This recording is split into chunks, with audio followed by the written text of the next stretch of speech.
try to keep it civil. Let's not go crazy. Let's not go mixing things. All right, let's do something with that. Okay, who's had too much already and trying to talk to me? All right. I need a Miller Lite unopened. That sounds wrong to me. But that's not. But I know you, dude. That's my guy. That's my guy. But you hold on to that. That's all you got. That's okay. That's okay. We're gonna have a good night tonight. This is Jonathan, ladies and gentlemen. He's the guy who's gonna be saying very little because I talk too much. I have no problem with that. That's all right. That's all right. Let's see. Did everybody have a good time in Cozumel? You had a lovely time? Did anybody have a bad time in Cozumel? Oh, that's good. That's good. Thank you, Cozumel. Absolutely. Well, if you're ever having a bad day, you should talk like Morgan Freeman, and it will make you feel better. Has everybody ever tried that?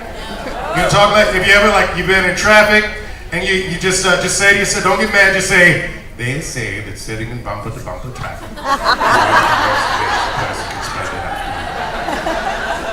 But if we take that time to think on our friends, loved ones, Andy Dufresne, my friend Andy. If we think on Andy and think about that he was a bird who could not be caged, then life can be better, and we'll all be better when we get to our destination. Have lemonade and a coffee. Don't you feel better? I feel so. It's like having a Klondike bar. You just feel better after you have one. You know, you talk like, oh my God, who is that who won't shut up? Okay, yeah, I just want to know what's your name? Lisa, sit down and be quiet.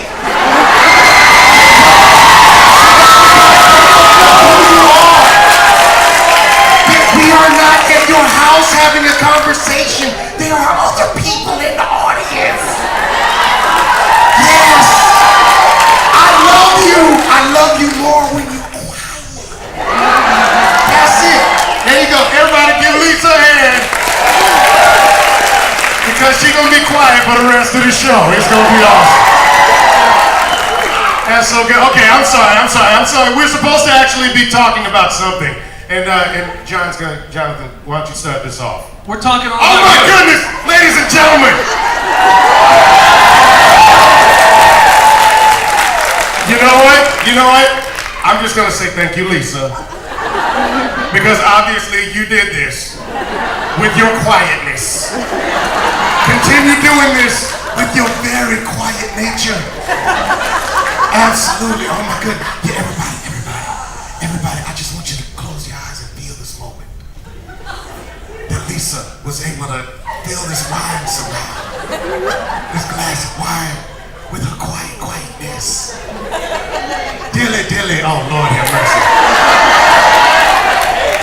All right, okay, we're moving on. I don't know what's happening, but you know what? We're gonna fill this hour with love, ladies and gentlemen. With love. So we have two people from Sixth Man. I don't see them, but raise your hands. They're gonna be going around with mics. They have great shirts over there. This is all about you, our audience members. So if you have questions, just make sure to find a six-man person. Go up to them. I will call one at a time. In the meantime, Khary, I wanted if you could tell us a little bit about how you got started. I was born a poor black child. And then my dad graduated from medical school, and I became an upper middle class black child.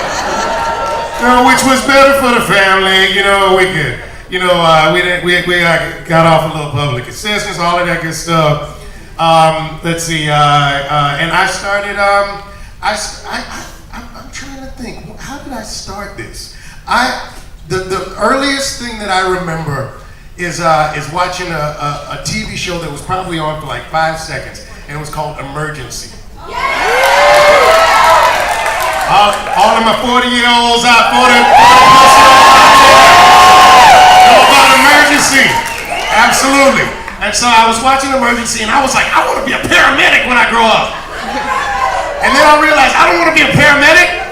I want to pretend to be a paramedic when I grow up. Oh my God, Lisa, are you still talking? You got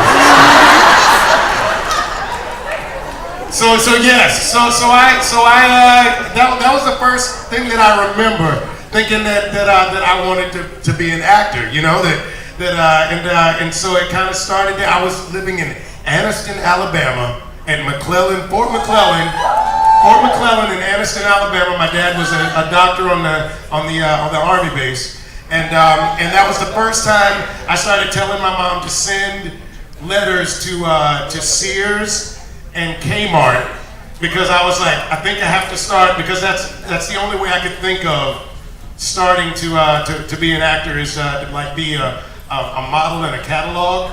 And so I was like, call Mr. Sears and Mrs. Kmart and tell them that I want to do this. And I went to see, actually, you know what? That was, everything I just said was a lie.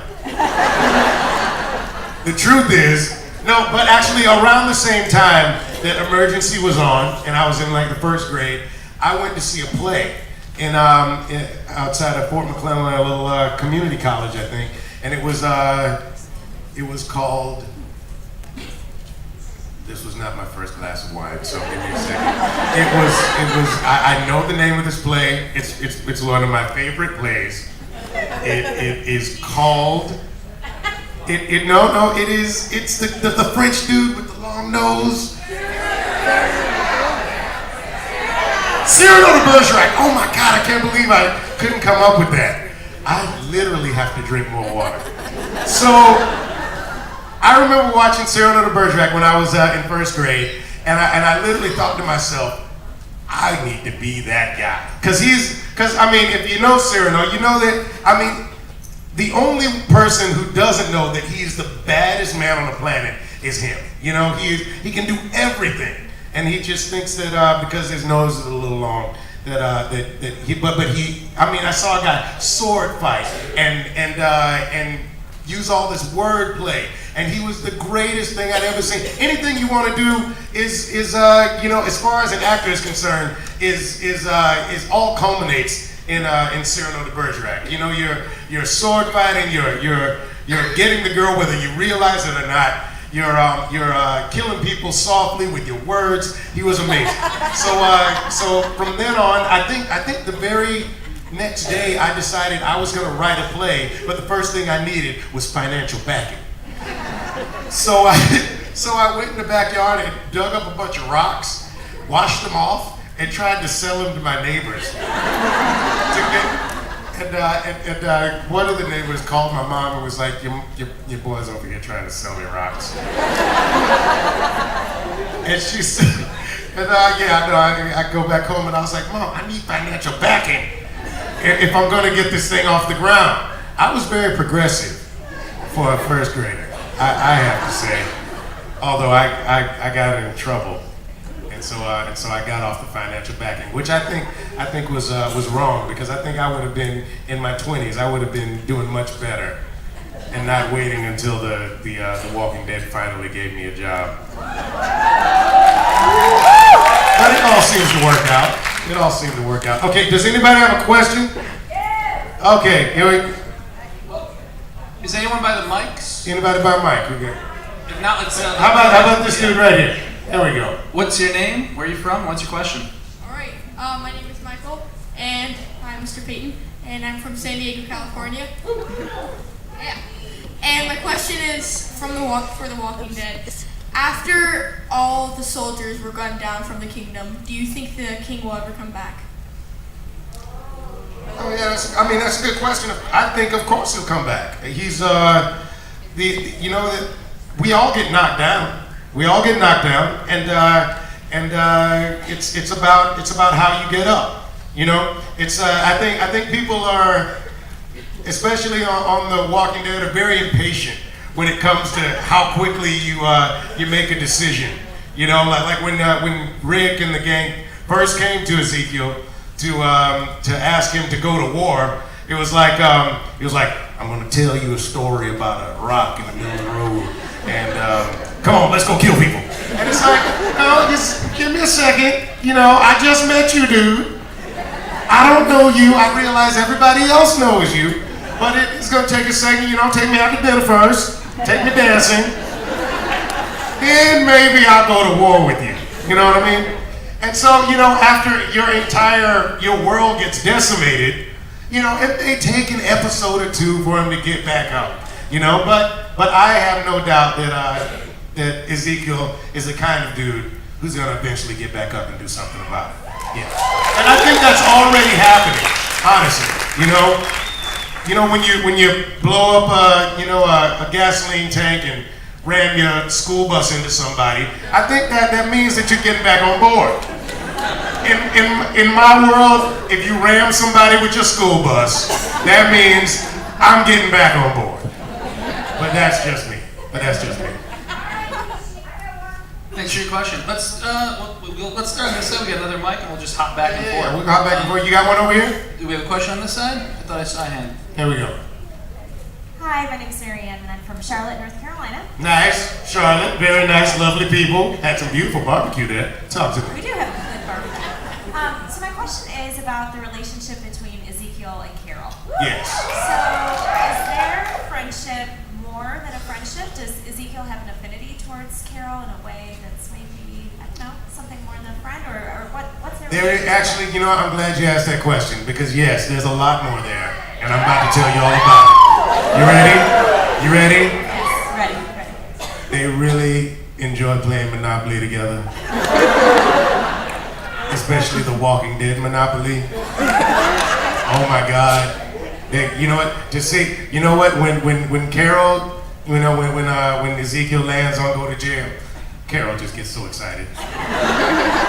It's but literally, yeah, their relationship is surprisingly enough, it's based more on board games than you would realize. They love Boggle. Sorry is always Wednesday nights Boggle with Carol and Ezekiel. Now this is complicated, and it's also, you also have to, let's just be real.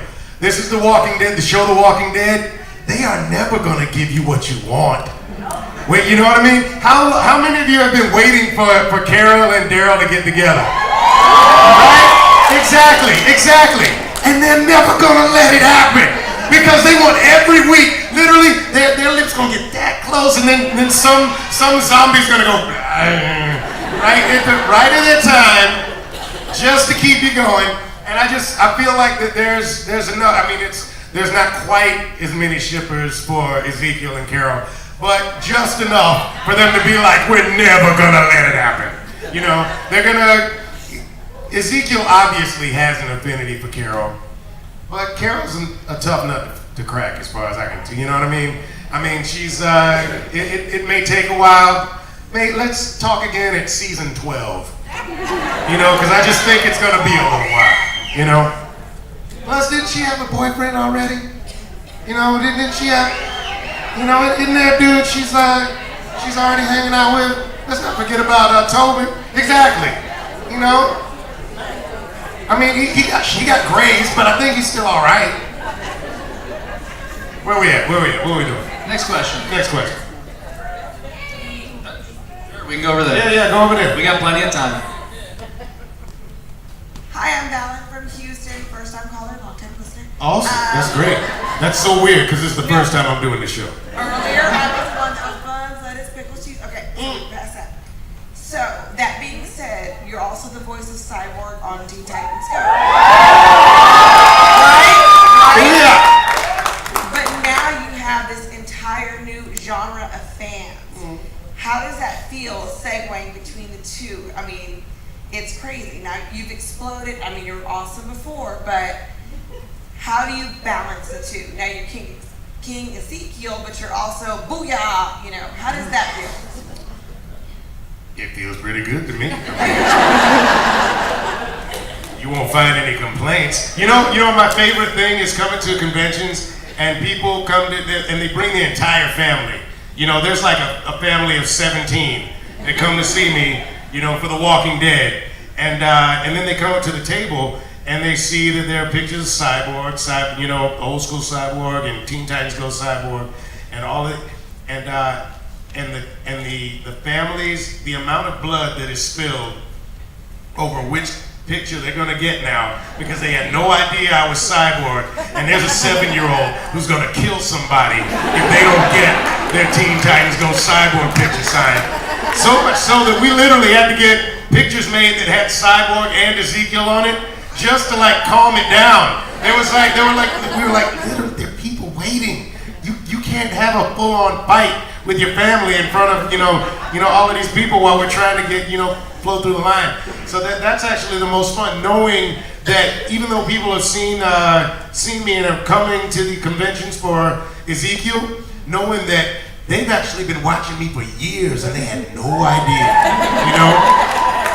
and they've been watching me all day long.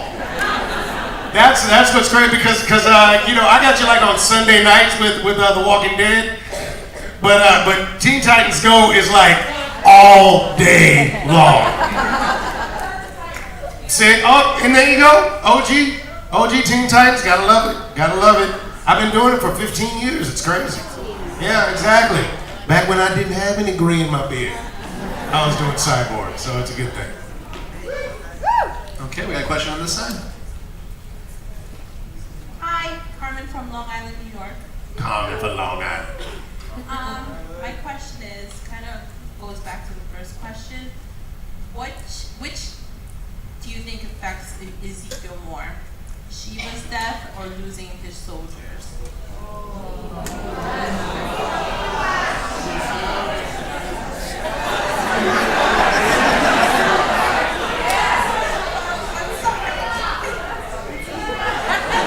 You're dead anyway you answer. Oh my God, this is awesome. I love it. You know what? Here's the thing. Because you realize that I can't really speak for Ezekiel because he's got a very different perspective from me. Because Ezekiel's real in Ezekiel's world. Every time I've had a really emotional moment with Shiva, she wasn't there. Literally, I'm freaking out and there's nothing there. So what I did and to me, Shiva is the embodiment of the kingdom. She's like this beautiful, rare jewel of a thing that shouldn't be living in an apocalypse, right? It shouldn't be living in a zombie apocalypse. And that really is the kingdom. It's like they shouldn't be having like a Renaissance fair in the middle of a zombie apocalypse. It shouldn't happen. But it dilly got dilly. But it dilly. So it's whenever I was looking at nothing, what I was thinking of was everything that is wonderful and amazing about the kingdom. And that to me is what I was losing when Shiva died. And literally as I was sitting there watching Shiva die, oh, and by the way, side note, anybody who's talking about the fact that Shiva wouldn't have gone down so easily because there were only a few zombies there and they arguing about like she shouldn't have died right there. Why was that? They were toxic zombies. She bit the first one. She got all like poisoned and that's why she was able to go down so easy because she was poisoned by the toxic zombies. You think I don't have to think about this? I gotta justify it in my own mind, people.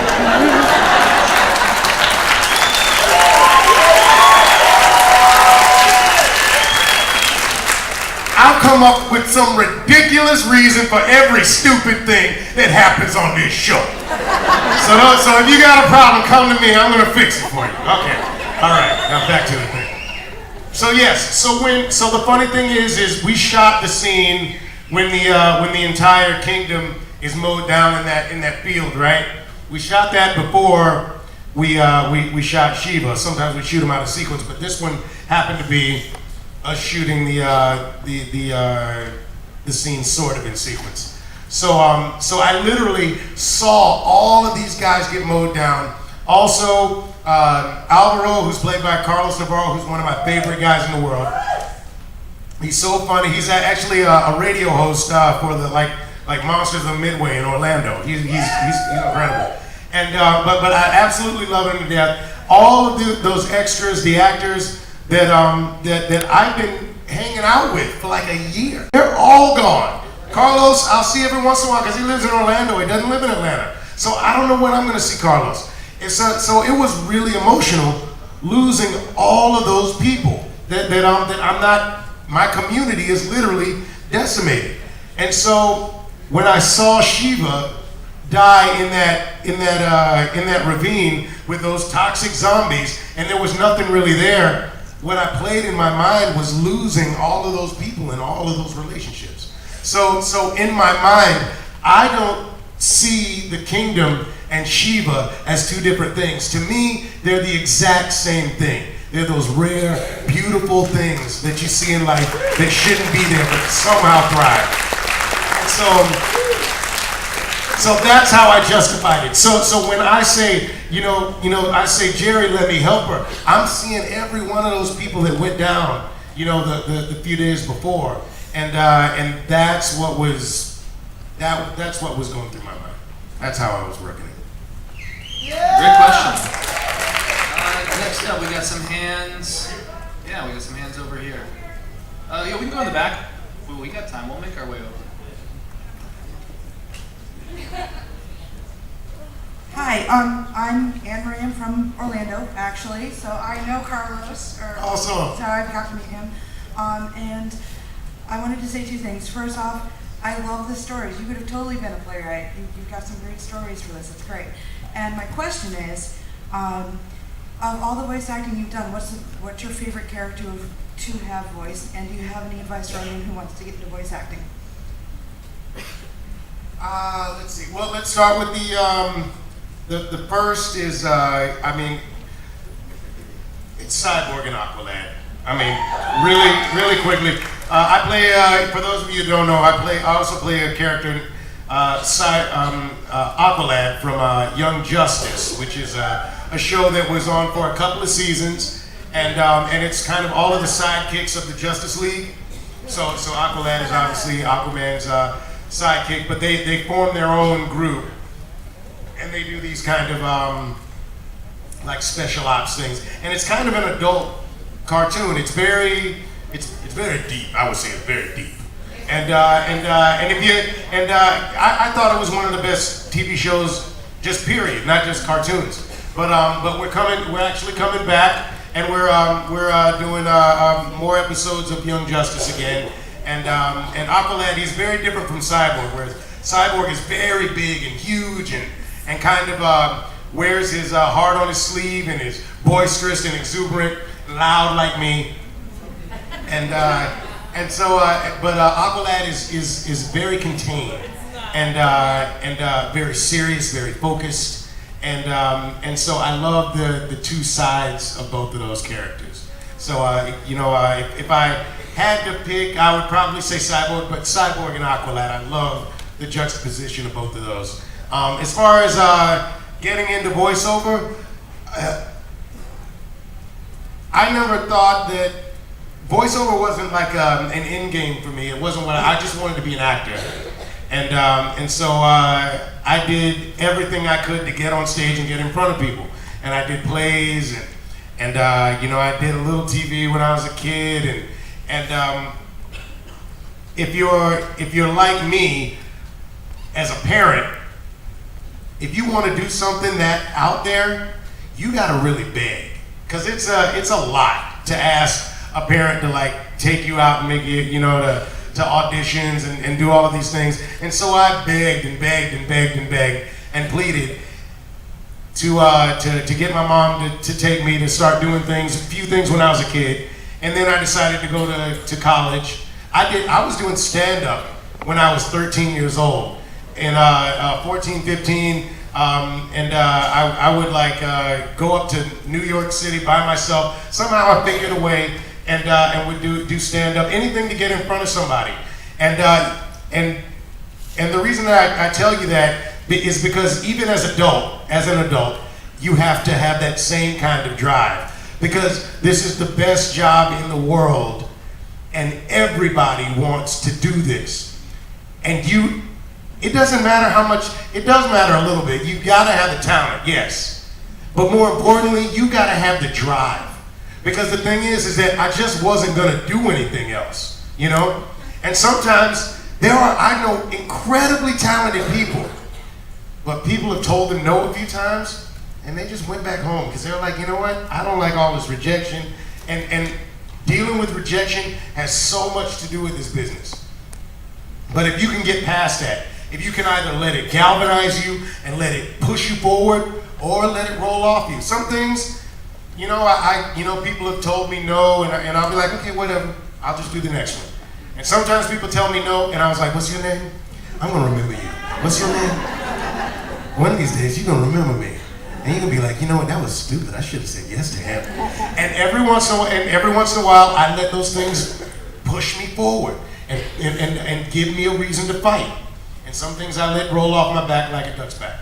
But you've got to fight for it, because even when I got out of college and I was moving to Los Angeles, and everybody was like, you can't move to Los Angeles. And I was like, that's where the acting jobs are. Of course I'm gonna move to Los Angeles. They were like, it's a bad time.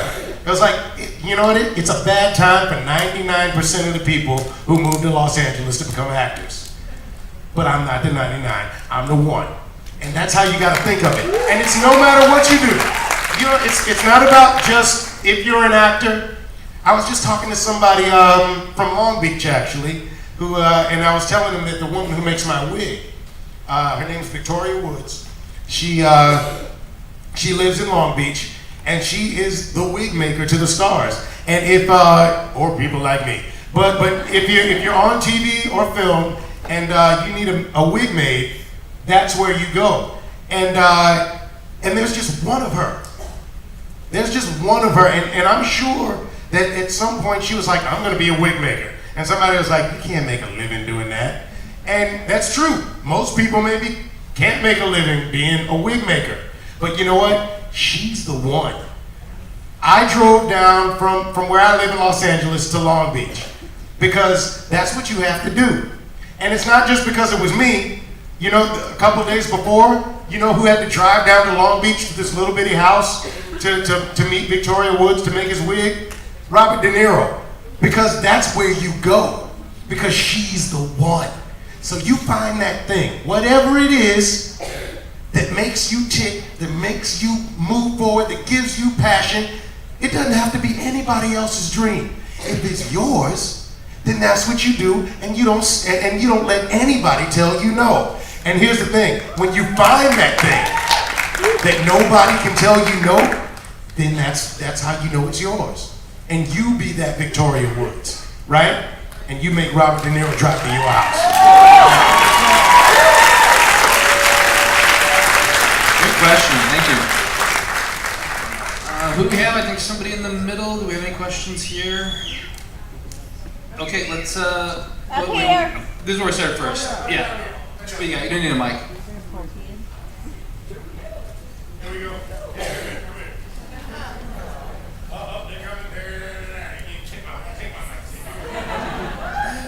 Hi, my name is Tony. I'm from No. I'm from Riverside, California, and my question is, how different is it to like do voiceovers and to do like screen times? Thank you very much, Tony, for that wonderful question. What's the difference between live action and voiceover?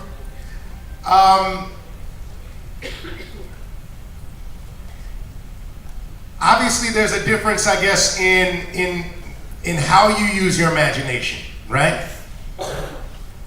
Because when you're doing voiceover, there's all you've got is a page in front of you.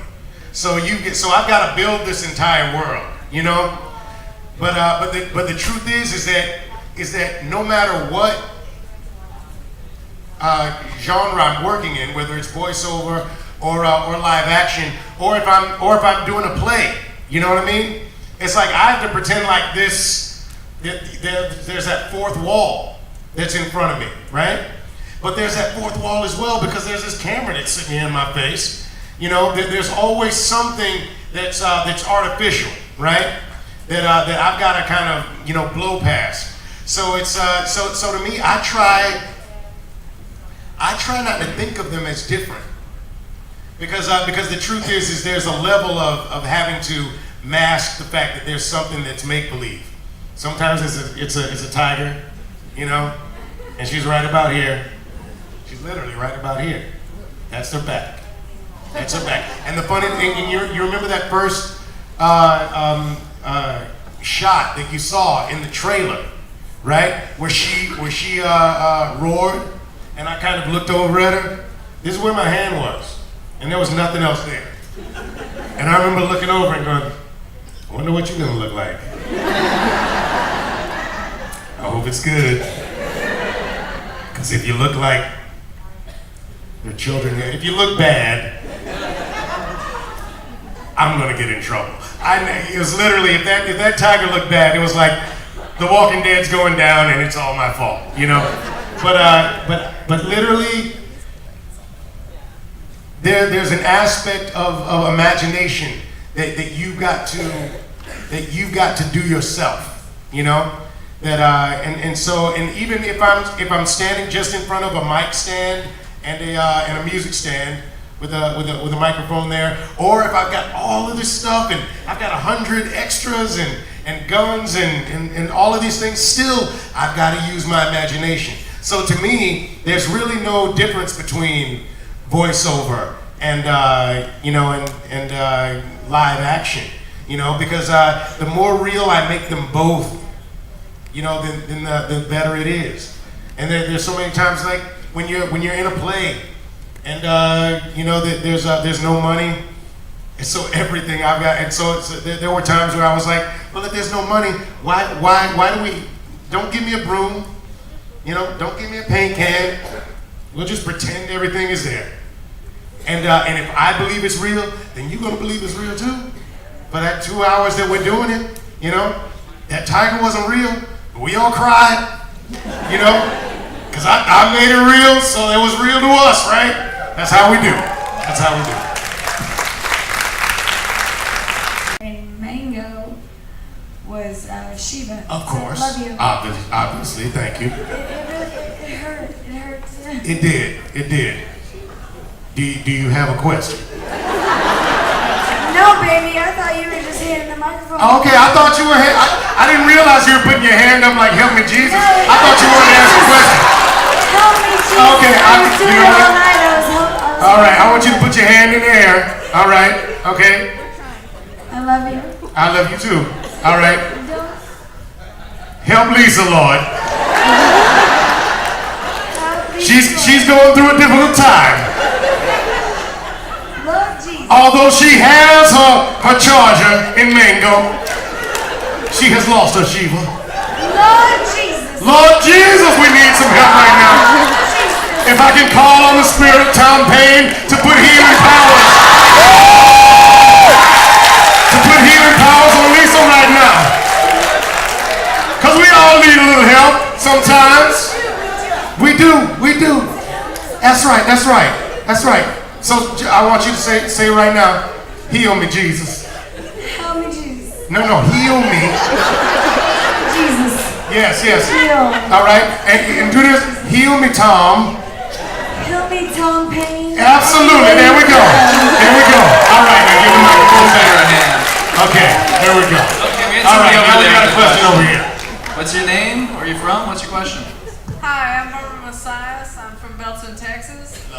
And first time I got to talk to Khary with you, we're on the Talking Dead, and I asked you how that Ezekiel learned to fight. You said WWE, but I was wondering, have you practiced anymore? Are you doing any better? Do you think you'll come back and you'll be able to beat Negan? First of all, yes. You know why? Because when you've lost as much as Ezekiel has lost at this point, he's ready to die. He's ready to die to take out the saviors. You know what I mean? So I think that you know what? Negan looks good with that bat on his shoulder, but I don't know if he's got the juice right now. Cause Ezekiel's got some juice You know, and he's got some people that he needs to avenge. So that's the way I feel about it. That's the way I feel about it.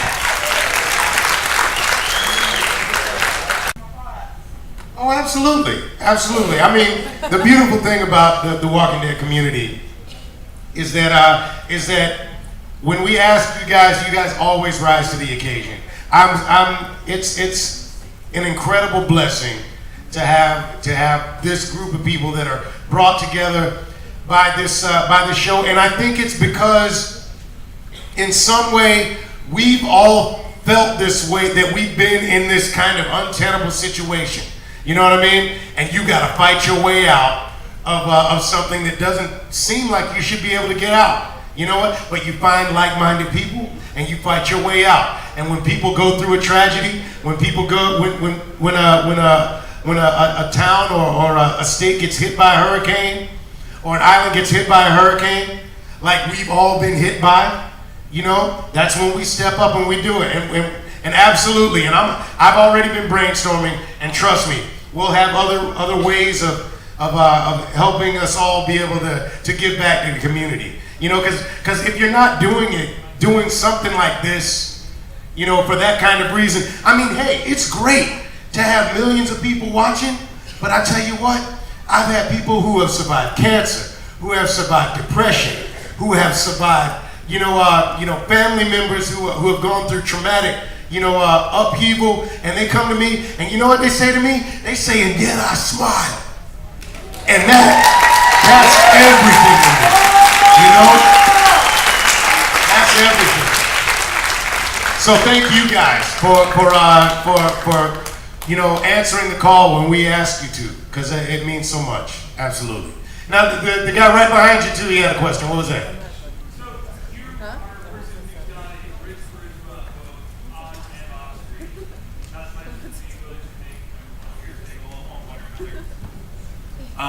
So my main question to you is, who've been your comedic influences during the developmental stages of your career and even now, and just who your influences have been, like performance-wise and just actor-wise, like people you used to look up to, even from, like, again, developmental period up until now? I wanted to be Eddie Murphy when I was growing up. I literally, when I was in middle school, I laughed like Eddie Murphy and just lied to myself. I can't even do it anymore. I can't even do it anymore. But the funny thing was I lied to myself and just told myself I laughed that way. And just told me, and then it was like I was a sophomore in high school and realized that it had kind of like waned and I stopped laughing like that. And I was like, oh my God, I had literally lied to myself into telling myself I laugh like Eddie Murphy. That's how much I wanted to be Eddie Murphy. My friends in high school, we would sneak like Richard Pryor tapes, to listen to. I had them memorized.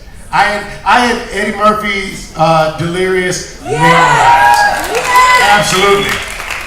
Put the boogie in your butt. Such a stupid song. I sang it ad nauseum, but yeah, I absolutely wanted to be Eddie Murphy, and I watched Beverly Hills Cop 2,000 times. Exactly. And there was, I wanted to be Eddie Murphy. Robin Williams was a huge influence. Absolutely.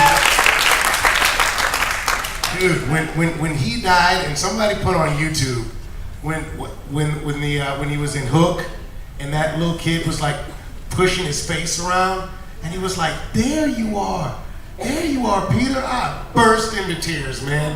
It's like, I mean, to be as open a creative force as Robin Williams, I could only hope.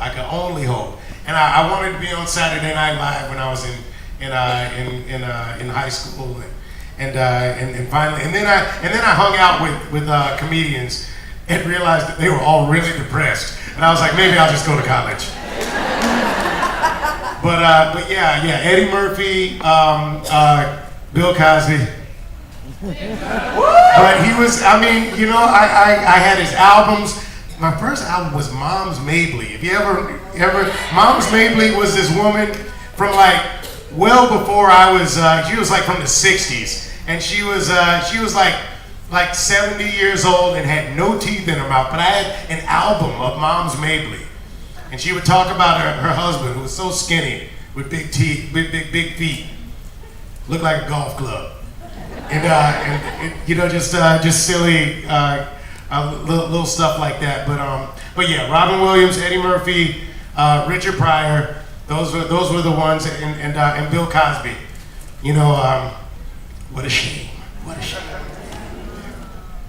We got a mic in the back. Let's try to see if we can get some questions over there. Hi, my name's Aaron, and I'm from Boston. So my question is, what's your favorite part about playing the king?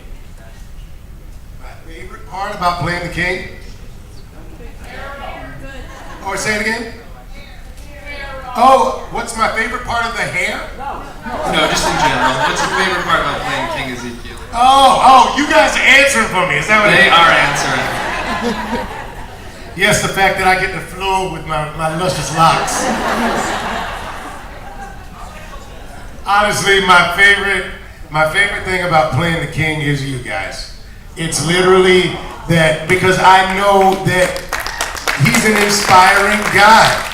And I know when I come to meet you that you're gonna be like, this guy pushes me forward. There was a guy in Denver, Colorado that I met,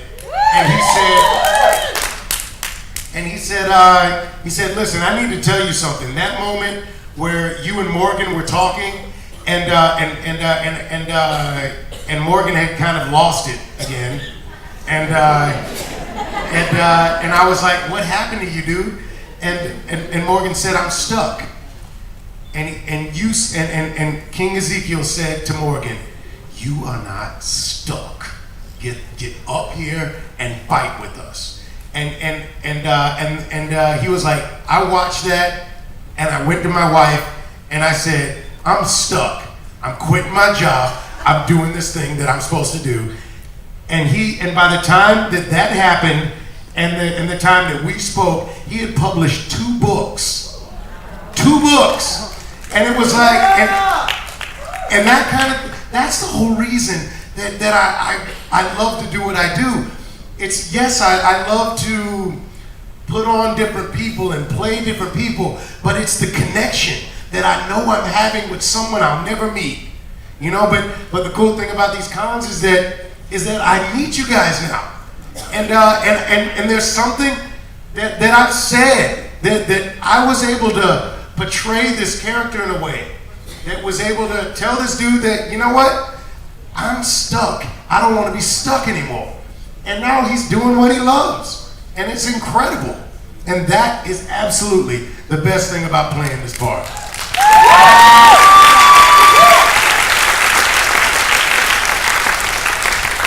It's also cool to kill zombies, I'm not gonna lie, it's cool to kill zombies. Like when we were in the ravine, and I was like, you know, Jerry, Carol, go, and I like killed like 5 in a row. That was the coolest thing ever. I stabbed one in the forehead, I slashed one in the throat, and then I went up like that, and it was so awesome. Okay, we have another question. Let's get some hands. I know over here you've had your hands up for a while, so let's get the mic over there. Okay, what's your name? Where are you from? What's your question? My name's Lindsay. I'm from Maryland. My question is, besides obviously the CGI tiger, what would you say is probably the most difficult aspect of playing Ezekiel? You know what? No, not the hair. Like I said, Victoria Woods is the best, and it's not until like hour 16 that it even starts to get itchy. That thing is, I call her Marley. That's my baby, Marley, and she treats me good. But I forget what the bloody one was called. There was a name for it. I had a name for the other one, and it was kind of like the redheaded stepchild of Marley. I can't remember I shouldn't say redheaded stepchild. I love redheads. My wife is a redhead. So, but let's see. The hardest thing. The hardest thing is also the easiest thing. It's because the actors that I work with are so phenomenal. Working with Lenny James and Melissa McBride, the idea of being like, I gotta somehow like step up, you know, because I mean they're two of the best actors, period.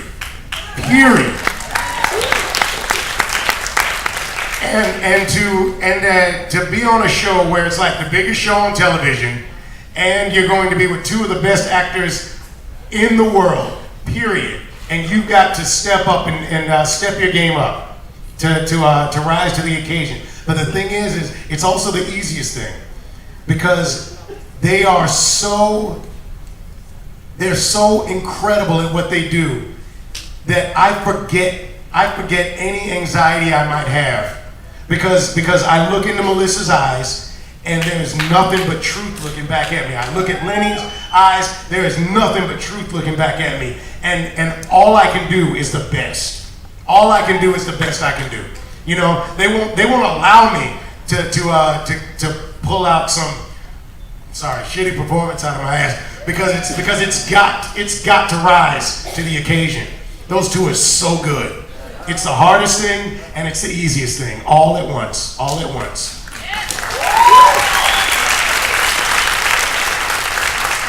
Can we get the mic over there? Mike's making its way to you. I have a mic over here. Okay. That's fine. We got. She's like, I have a microphone. I have something to say. It's mine. You go ahead, girl. Go ahead. And it's pretty. It should be simple and fun. We haven't talked at all about Jerry tonight. Jerry is your... Let's talk about some Cool Andrews. Absolutely. Let's talk about Jerry. So without giving anything away for future seasons, what is a secret that Jerry knows about you that none of us know? Wait. That Jerry knows about Ezekiel? Ezekiel, excuse me. Okay, I didn't know how personal this was getting. No. Yeah. I was like, you know, like, yeah. We're gonna have a different conversation backstage maybe about that. What's something you that Jerry knows about? That Jerry knows about King Ezekiel. I think that, honestly,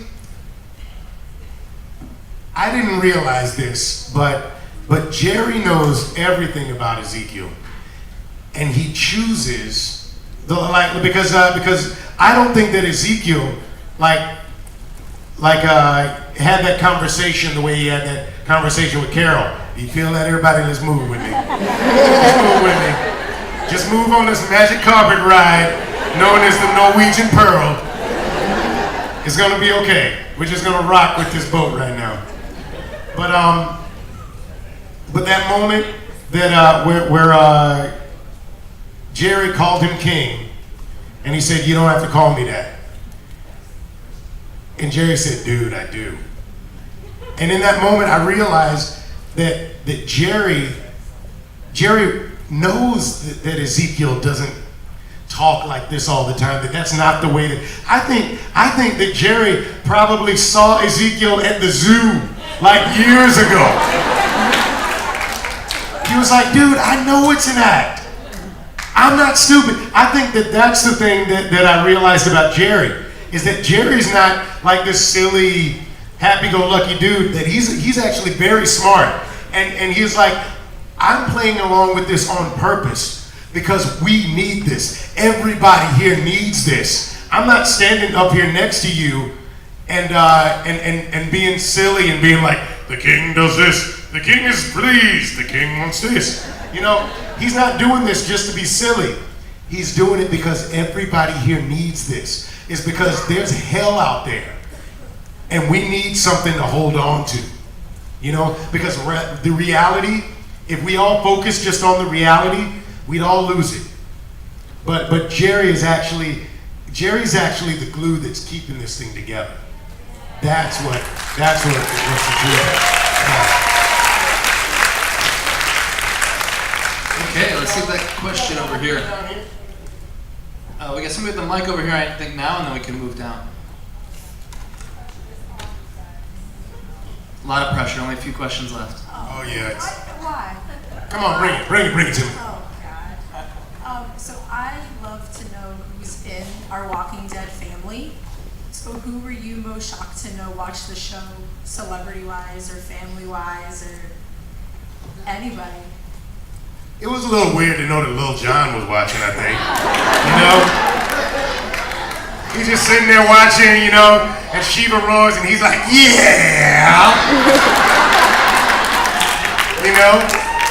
And then I stopped talking like a king and I start talking kind of regular and he's like, okay! I think that's kind of fun, you know? That was a little loud.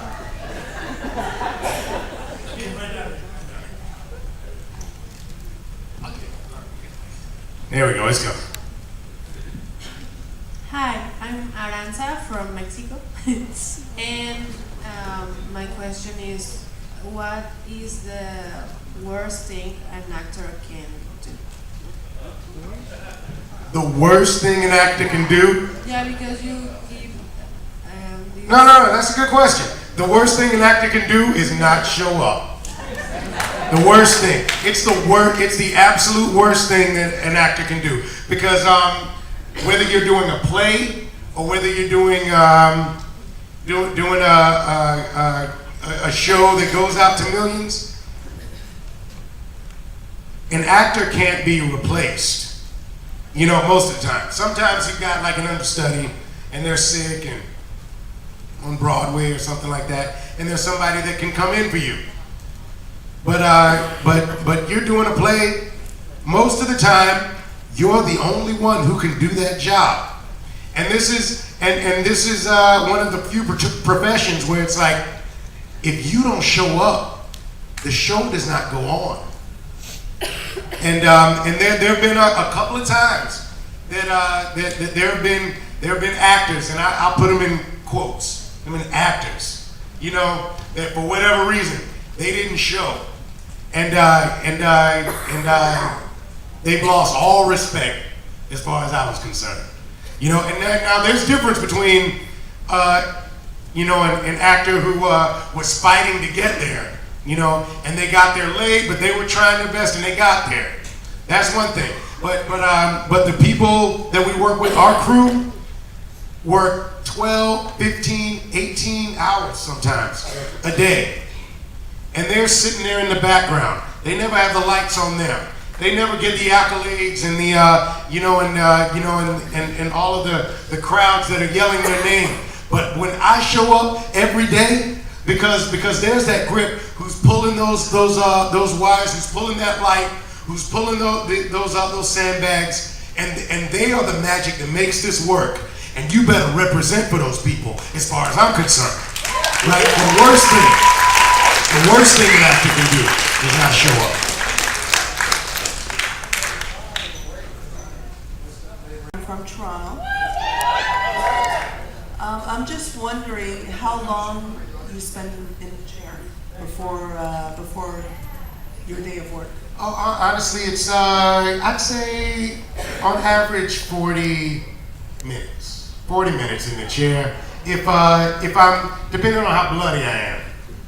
If I got scars and blood, and then it could get to like an hour and a half.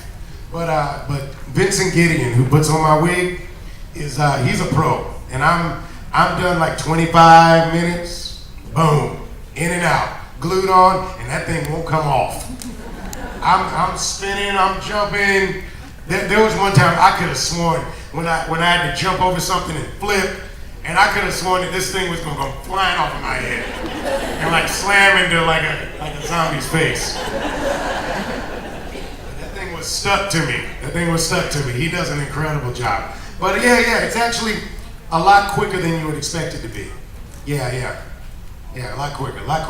We've got some incredible professionals. One more, right here. What you got? No, come on, just tell me.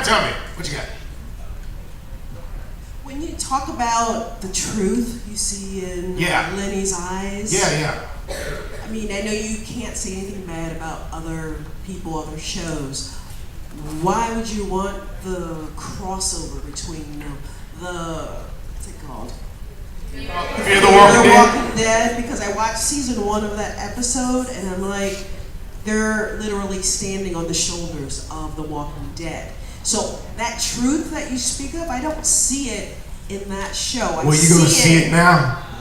You about to see it now. Because here's the thing. They're standing on the shoulders of the Walking Dead. The reason that the moment that I realized that the Walking Dead was different than just any other zombie movie or zombie show, it was that moment that Lenny James as Morgan is looking down the barrel of that gun with the crosshairs of his wife. You remember episode 1? And he couldn't do it. And you realize this is not about zombies. This is about your family. And the family you lose and the family you find. And here's the thing.